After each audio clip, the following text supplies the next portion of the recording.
बच्चों, आपका हिंदी कार्यपत्रक 2 दिनांक 17/9/2020 विषय हिंदी कक्षा 7 के लिए यह कार्यपत्रक आपकी हिंदी पाठ्य पुस्तक वसंत में हम पंछी उन्मुक्त गगन की कविता से दिया गया है। हम पंछी उन्मुक्त गगन के कविता से ये दूसरा कार्यपत्रक है। तो चलिए हम इसको पढ़ लेते हैं। प्यारे बच्चों, कोविड-19 के लॉकडाउन या तालाबंदी में घर के अंदर बंद होकर कैसा लगता है, यह तो आप जान ही गए होंगे। तो सोचिए, पिंजरे में कैद पक्षी को कैसा लगता होगा। आइए इसी बारे में जानते हुए कविता हम पंछी उन्मुक्त गगन का दूसरा भाग पढ़ते हैं। ये कविता शिव मंगल सिंह सुमन द्वारा रचित है। स्वर्ण श्रृंखला के बंधन में अपनी गति उड़ान सब भूले, बस सपनों में देख रहे हैं तरों की फुनगी पर के झूले। ऐसे थे अरमान की उड़ते नीले नभ की सीमा पाने, लाल किरण सी चोंच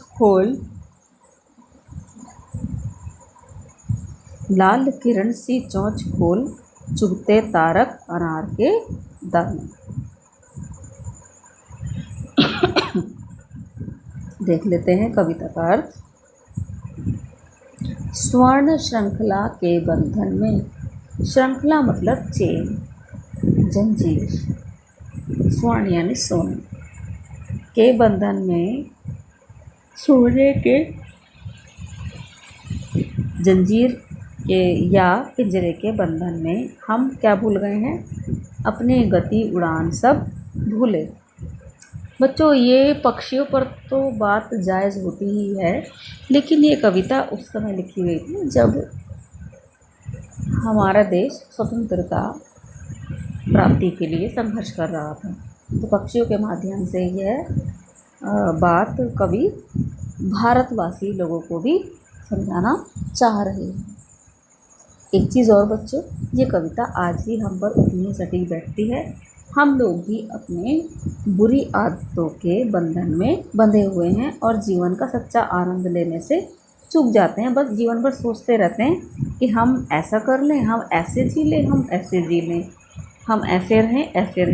तो फिर वही हम समाज के ढर्रे में, समाज की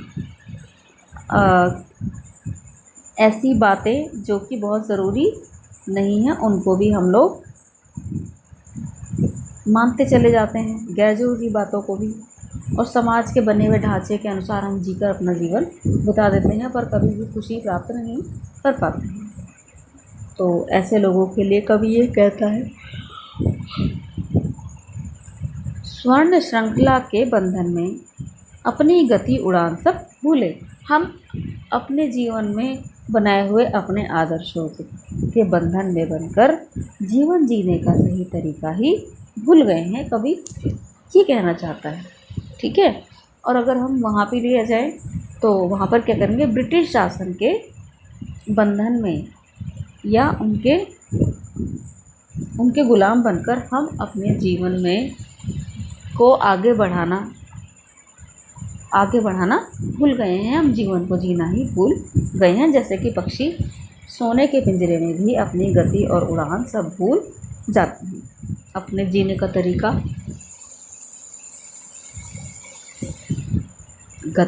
उड़ान सब भूल जाते हैं। बस सपनों में देख रहे हैं तरों की फुनगी पर के झूले। तरु यानी पेड़, तरु की फुनगी यानी पेड़ की सबसे ऊपरी चोटी। सबसे ऊपरी चोटी पेड़ की बहुत सॉफ्ट होती है और हल्की सी हवा चलने पर भी वो लहराती है हवा में, और पक्षी उसको अपने पंजे से बहुत ज़ोर से पकड़ कर है और हवा का और उसके लहराते हुए हवा का भी आनंद लेते हैं, और जो फुनगी लहरा रही है उसका भी आनंद लेते हैं, झूलते हैं उस पर। ठीक है। तो कि पक्षी क्या कह रहा है कि हम सोने के पिंजरे में बंद कर होकर अपने जीवन जीने का सही तरीका, अपनी गति को और अपनी उड़ान को भूल गए हैं। बस अब तो हम सपनों में ही देखते रहते हैं कि हम किसी पेड़ की फुनगी पर हैं और उस पर झूल रहे हैं। और हमारे अरमान क्या थे? ऐसे थे अरमान कि उड़ते नीले नभ की सीमा पानी। हम पक्षी हैं और हमारे अरमान क्या थे दिल के? कि हम इस ये जो आसमान है ना, इसकी सीमा देख के आए कहाँ पर है, इसकी पाने के लिए हम उड़ान भरते। लाल किरण सी चोंच खोल, चुगते तारक अनार के दाने। और हमारी और इच्छा क्या थी? हम अपनी लाल किरण से जो हमारी चोंच है इसको खोलकर हम क्या करते? तारों रूपी अनारदाने रूपी तारों को चुगने की कोशिश करते। ठीक है, अब हम ये भावार्थ पढ़ लेते हैं आपकी इसमें जो दिया गया है। थोड़ा छोटा कर देती हूँ आपके लिए। भावार्थ, कवि कहते हैं कि पक्षी सोने की जंजीरों में बंधन में पड़कर अपनी चाल और उड़ने का ढंग सब भूल जाते हैं। फिर पिंजरे में पड़े पड़े पेड़ों की ऊंची शाखाओं पर झूला झूलने की बस कल्पना ही करते रहते हैं, या झूला झूलने का बस सपना ही देखते रहते हैं। जबकि पक्षियों की इच्छा या अरमान तो खुले आकाश में उड़ने की है। वे उड़ते हुए आसमान की सीमा को छूना चाहते हैं, अर्थात खुले आसमान में दूर तक उड़ना चाहते हैं और अनार के दानों रूपी आकाश के तारों को चुगना चाहते हैं। इसका अर्थ यह है कि बहुत अधिक ऊंचा उड़ना चाहते हैं। तो इसके प्रश्नोत्तरों पर चर्चा करने से पहले हम आपको थोड़ा पीछे जाना पड़ेगा।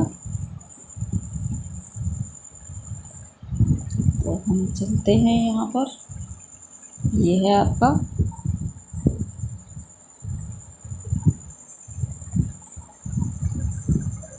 पहला प्रश्न। क्या है बच्चे?